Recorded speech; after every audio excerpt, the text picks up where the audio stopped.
देखिए इस क्वेश्चन में उनको क्या दिया हुआ था, the pair of lines this, हमारे पास एक लाइन की इक्वेशन दी हुई थी ax² plus 2hxy plus by² plus 2gx plus 2fy plus c that is equal to 0। ये हमारे पास इक्वेशन दी हुई थी, हमको बोला था this intersect on the y axis. देखिए अगर वाई एक्सिस पे इंटरसेक्ट करेगा मतलब इस इक्वेशन में x क्या होना चाहिए, 0, बिकॉज x की वैल्यू तो 0 होगी अगर ये चीज़, देखिए पेयर ऑफ लाइन ऐसा कुछ है, तो यहाँ भी जो इंटरसेक्ट हो रहा है वो कहाँ हो रहा है, वाई एक्सिस पे हो रहा है, तो यहाँ पे x क्या होना चाहिए, 0, तो x की वैल्यू क्या करते हैं 0 पुट करते हैं, तो ये हट जाएगा, ये भी हट जाएगा, ये 0 यहाँ आ जाएगा मेरे पास by², ये 0 plus 2fy plus c that is equal to 0। ठीक है, तो देखिए ये क्या है, y के टर्म्स में क्वाड्रेटिक इक्वेशन आ गई।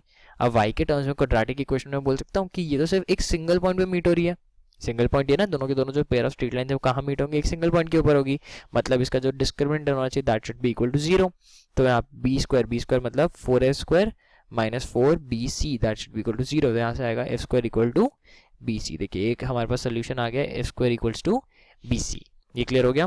ठीक है, अब देखिए हमारे पास दूसरा सोल्यूशन क्या होता है, मैं आपको दूसरा सोल्यूशन बताता हूँ कैसे आएगा। अगर ये पेयर ऑफ स्ट्रेट लाइंस की इक्वेशन है तो ये इक्वेशन किसको सेटिस्फाई करेगी, मैं बोल सकता हूँ abc plus 2fgh minus af² minus bg² minus ch² that is equal to 0। यही होती है हमारे पास पेयर ऑफ स्ट्रेट लाइंस की कंडीशन। तो यहाँ से मैं क्या करता हूँ, यहाँ पे मैं f² जो f² है इसकी जगह पे क्या डालता हूँ, bc डालता हूँ। देखिए ये जो f² की जगह पे bc, तो ये देगा abc और ये भी ऑलरेडी abc, तो abc और abc कैंसिल हो जाएगा, तो मेरे पास में इक्वेशन आ जाएगी यहाँ से 2fgh that is equal to bg² plus ch²। ये आ गई मेरे पास में दूसरी इक्वेशन। तो हमारे पास ऑप्शन क्या हो जाएंगे, 2fgh that is equal to this, तो आंसर हो जाएगा हमारे पास C एंड D।